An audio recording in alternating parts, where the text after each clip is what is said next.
ผู้ชายก็ได้ตื้อเอาตีเมหลอดน้ำของมันอย่างเหล่านั้นจังมีเครื่องซักอันนึงโปะลงขึ้นมาไผหน้าไผตามันใจเสียเหมือนมันไหลหันซึ่งนั้นก็ปีนั้นตกเสือลงกว่ามันใจก็สังไหลตุ้ยน้ำอันมีอยู่ที่ในมือมันนั่นยามนั้นเครื่องซักนั้นก็สังไหลรัดมันใจว่าปัวเมฆของดีกว่าเย้าแต่เลยเงินสู้ซ้อมกูปอกหรือสินั้นปัวเงินสู้เตรียม1 ล้านเย้าต้องตั้งคืบหน้าเครื่องซักนั้นก็ตีตื้อมาหรือเก่าแทงในเย้าเมื่อยามนั้นเครื่องซักนั้นก็สังไหลรัดมันใจมันใจเมหลอดน้ำนั่นเมหลีกว่าเย้าแต่เลยเงิน1 ปากในเย้าเมื่อย่างเหล่านั้นมันใส่ก่อสายเนียนเมหลอดน้ำนั้นกำเหลวอยู่เสียงมันใส่เมหลอดน้ำเลี้ยวก็เสียงพวกมันใส่สังไหลหลังขึ้นมานั่นได้ก็เป็นเงินเข้ามาซึ่งน่ะอันเครื่องซักลัดไว้นั่นพิษสีอย่างเหล่านั้นมันใส่ก่อสายมาหันไฟมันอันนึงเสียงพวกเคอรี่นั่นมันใส่ก่อสังลัดว่าพวกเมหลอดไฟอันไหนนั่นเสียงมันใส่ก่อสังไหลออกกว่าตั้งนอกตอนดันดีกว่าซื้อหลอดไฟนั่นเมื่อมันใส่ออกมาภายนอกนั้นก้อยหนังเก่าสันมาทบหันเสือผู้หญิงก็นึงยิงก็ได้เป็นเมห้างตึกไข่มาอยู่หิมควางมันใส่อำเภอสังในก้อยสุดด้วยเฮาให้สังละในเมื่ออย่างนั้นมันใส่ก่อสารเนียย่อมตั้งพิธีผู้หญิงคนไหนคว้างปัดอีนึงขนาข้ากลมต้นยำหันคนทางดีเขาแหละผู้หญิงคนไหนกล่อมเสือเสืออีสังและยินขอกำลัดมันใส่ก่อสังไรคือโคอยู่เย้าเมื่ออย่างนั้นผู้หญิงคนไหนก่อสังถามมันใส่ว่าเฮ็ดสังห้อมต้นยำหันสุสีปอกไหล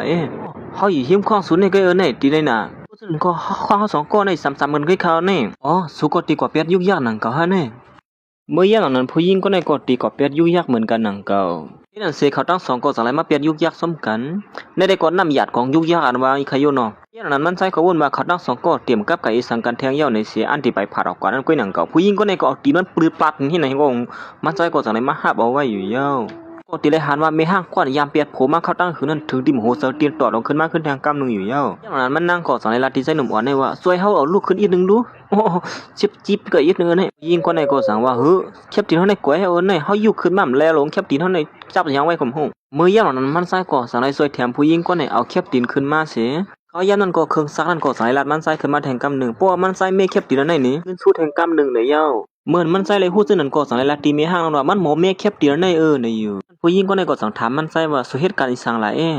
ยข้าเหตุการณ์อันไม่ฮับเมกูเมียวค่ะหมอเมกูอันนั้นนอบ่ไหนเจ้าข้าอีสังก้อยบ่ข้าตื่นหมอเมกูเมียวค่ะเมผีอันวางค่ะนี่เหมือนเขาตั้ง2ก็ตึกอูกันอยู่นั่นก็อย่างกับผู้หญิงก็ในก็สั่งได้ปลาปลิดแทงกำนึงอยู่เย้าความวันอีกนึงข้าหาไว้ปีนางเฮาเกเขานั่นก็บ่นั้นก็เอาเสื้อไหนค่ะเนี่ยข้าเตเมไปบันแคบตีนปีนางเฮา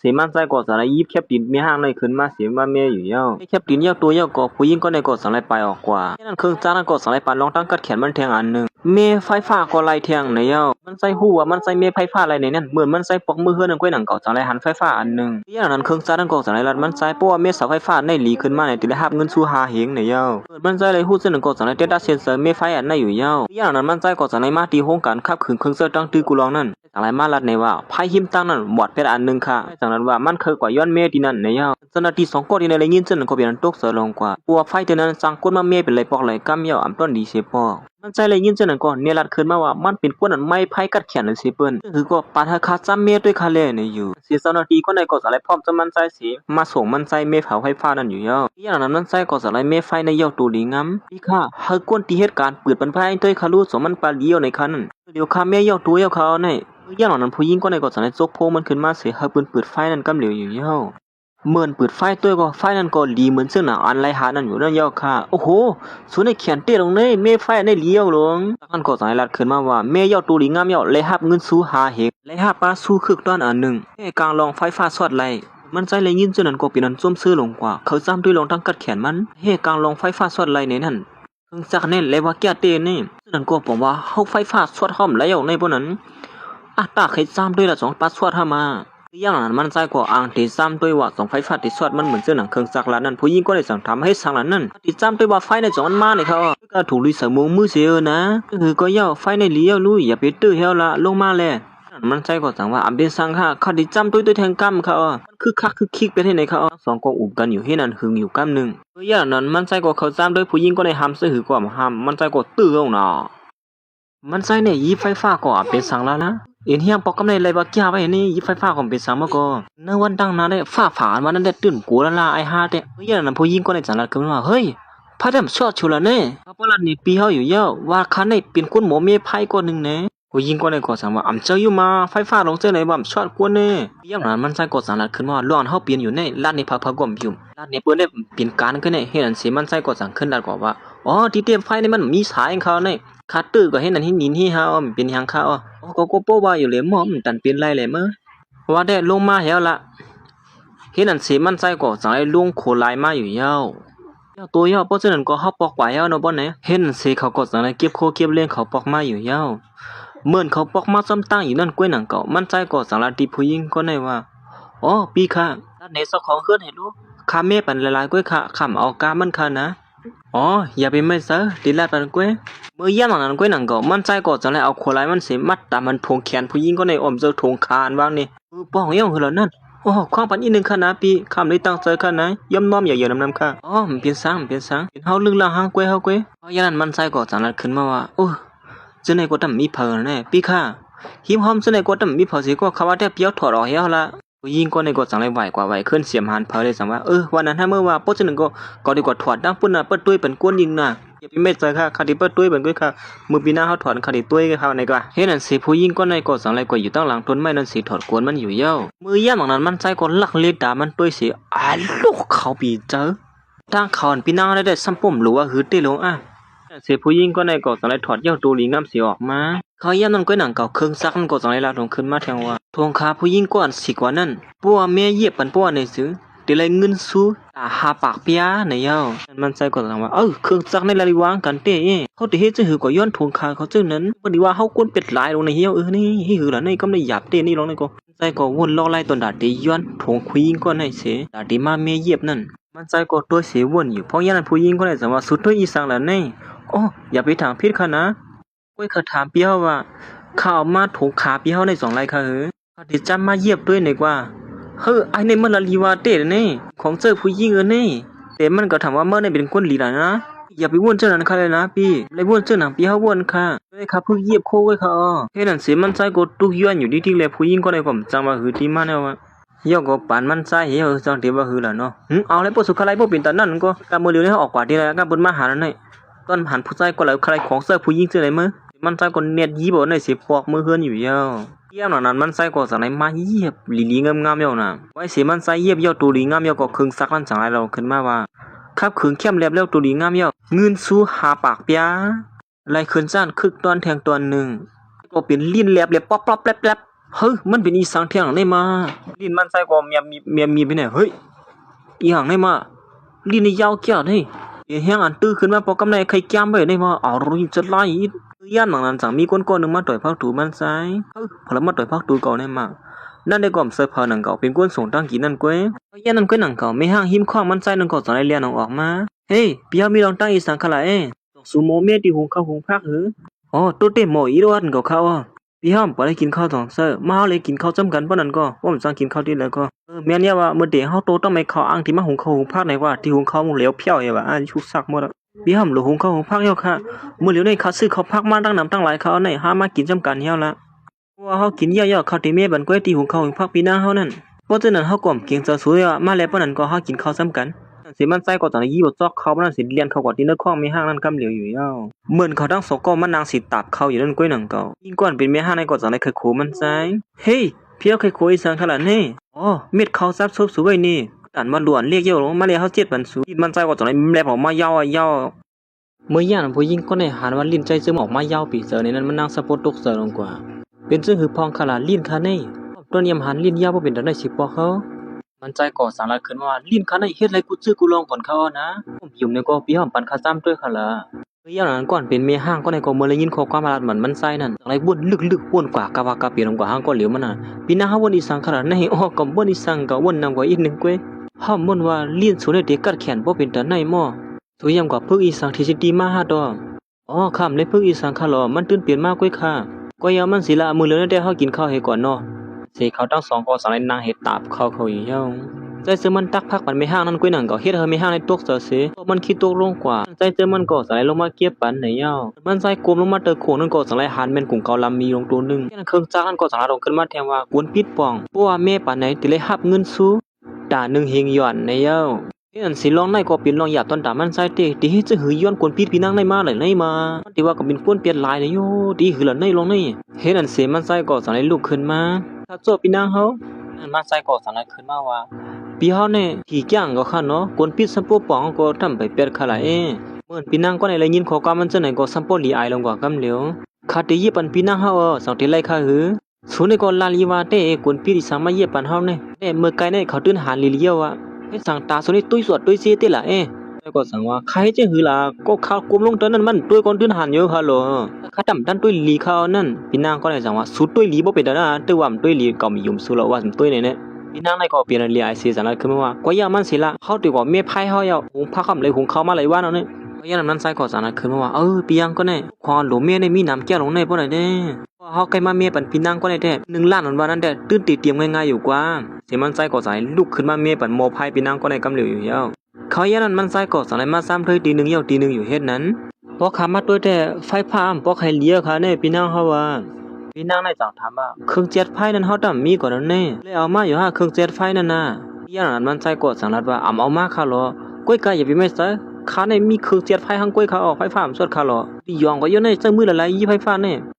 เฮาว่าแต่สูปอกเมื่อเอาเครื่องเสียดมันมาเนี่ยได้ดีเลียวนะมันมีเพคเข็นนะมือต้องเสียไหนยันนั้นมันใส่กอดสั่งรัดลองในพี่อ้อมป่องเสือก้อยกวนกัดเข็นเต้ๆไม่ไฟฟ้าน่ะเปื้อนตื้นหลูเสื้อในเจ้ามือละลายเสื้อไหนแกเขาตอนตาขาในพี่นางให้อย่าไปไม่เสือละล่ะค่ะเสียมันใส่กอดสั่งเลยเอามือมันซ้ำด้วยไฟฟ้านั่นอยู่ยาว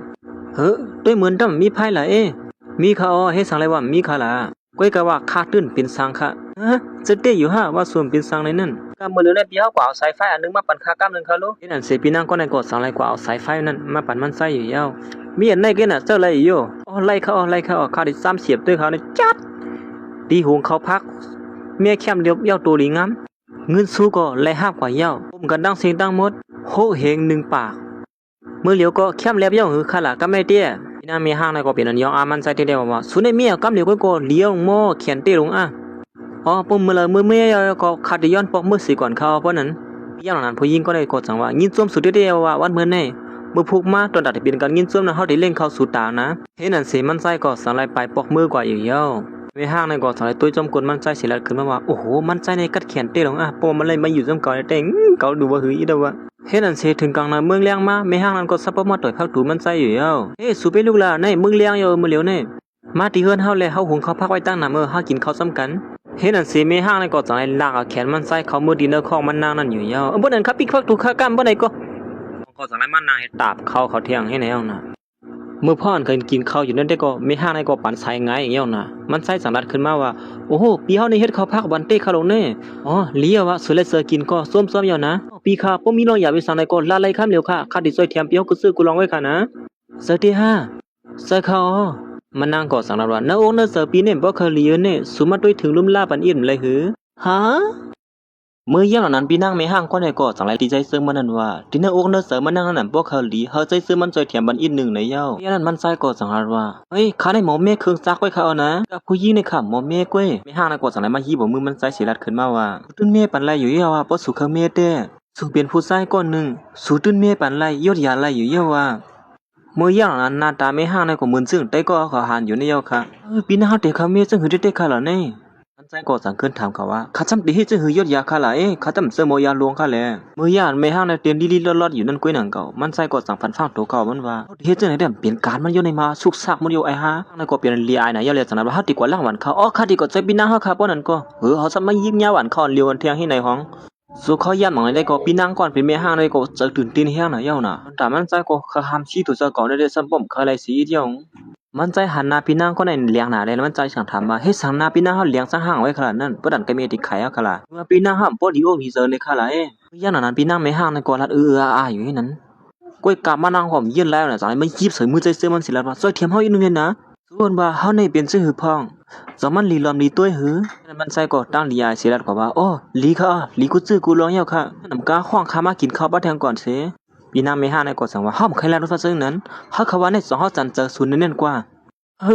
พี่นางเขาถามซึ่งหือเด็กๆค่ะล่ะนี่ยันมันนางก็หลายละดีใจซึ่งมันนั่นว่าเฮาค่ะสู่เมปันเครื่องจักรอันนี้อยู่ที่ในตัวเฮาในนะเมห้างนั่นก็สั่งในเกี่ยวกับสมันใส่กำเหลียวเหี่ยวไว้สิมันใส่เมผีแบบพี่นางเมห้างนี่เอาตัวหลีงามยาวก็เครื่องจักรนั่นจังได๋ล่ะต้องขึ้นมาว่าล้านสู่เมปันเมห้างวันมื้อไหนกาตอบแทนมันนำปีเจอเงินโฮมกันดังเสียงตั้งหมดมีเสียนไปมันใส่ก็สั่งในโซโคมมันขึ้นมาส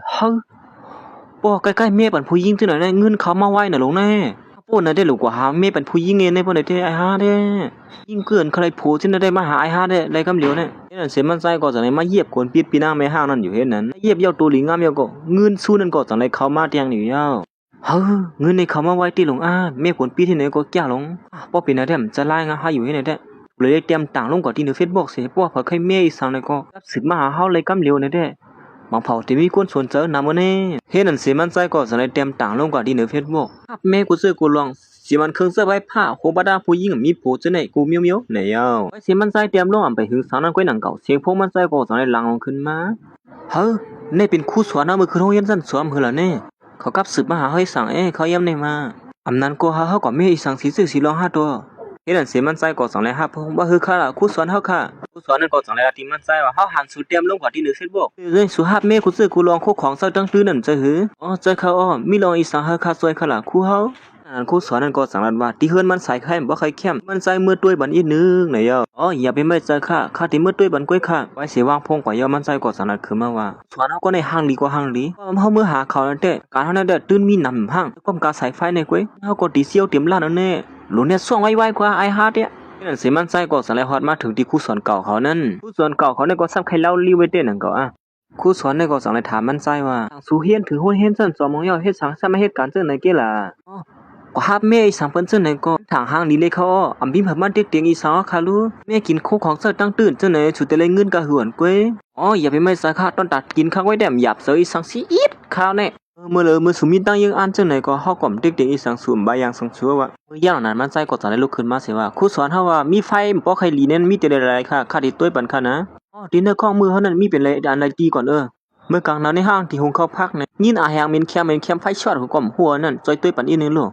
ข้าที่ต้วยปันก้อยค่ะนี่นั่นเสียมันใจก็สลายกว่าต้วยปันครูสอนกวนหางดีเขาได้อยู่ยาวนี่ที่ไหนเหมือนไหนว่าเนี่ยซ้ำเปลี่ยนที่ปืดน้ำซ้ำมีไฟฟ้าให้เนี่ยบางปอกบางละใกล้ยาไฟช็อตนะก้อยต้วยปลั๊กไฟที่นั้นซ้ำบ่ลำพิษฮิตลงไว้นั่นน่ะนี่นั่นเสียครูสอนเขาก็สลายอ่อนมันใจต้วยตีไฟอันใกล้ช็อตนั่นตัดสีนั่นเนี่ยที่นี่มันใกล้ช็อตแต่เสียก้อยต้วยปลั๊กมันซ้ำบ่ลำพิษฮิตลงไว้นั่นน่ะเมื่อย่ำหลังนั้นมันใจก็สั่งเลยมาตุยที่ฝักไฟนั่นเป็นหืออะไรสมมันเล็บเมียอะไรเนี่ยเล็บดีไรอยู่ค่ะนะข้าดิเสียตุยได้ก่อนค่ะมันถึงมีดื้อตามมันเลยก็ข้าดิเมียปันก้อยผู้สอนคนใดก็สั่งเลยว่ามันดีกว่าปีกปันไฟกำหนึ่งไรอยู่ค่ะนั่นสิมันนางก็สั่งเลยไปกว่าปีกไฟนั่นอยู่ยาวสุกซากันได้พวกกับปีกเด้ไอ้คู่ตัวกลมด้านคือยังตอนก็ได้มาปีกไฟกว่าหญ้าไฟช็อตบันเห็นไหนเหี้ยหญ้าไฟช็อตยังหือละเนี่ยมันมีไฟแต่ก่อนเนียดเรียนของเขามาหาครูสอนเขาสิจานเอาเขียนมันนางออกมากำเหลียวอยู่เนาะนั่นครูสอนก็ทางหลีเขาได้ก็จะไหนมาตกเสดินได้เกอกมันใจเสียสายตา2 เซนก็จะไหนมาตุ้มตื้อใส่กันอยู่เนาะให้สังสุเขามาหาเฮาในสุ่มกไฟฟ้าช็อตสุป้าถามตันวนอีสังยาวค่ะเขาก้อยวนว่าตอนตัดดิซอยคู่เฮาออกมาในนั่นก้อยสอนเขาก็สั่งว่าสุดในสัมปมไม่เจอตอนดูซื้อเก่าสิเด้ออ่านว่าครูสอนเฮาหญ้าไฟช็อตจังไหนข้ากลมตันวนอีสังยาวค่ะแหละข้าไม่เจอตอนตัดคู่เฮาค่ะยันนั้นมันใจก็สั่งให้หอบเอาครูสอนกวนหางหลีในเสไปออกมาที่ในอยู่ยาวอะไรเฮาติออนสู่ก่อนลือเซาเหมือนใจเสื้อมันเอามันนั่งลงกับหึงสาวนั่นก้อยหนังเก่ากวนมันนั่งก็ซับปอเหี่ยวตุปอติมลงกว่าเสียง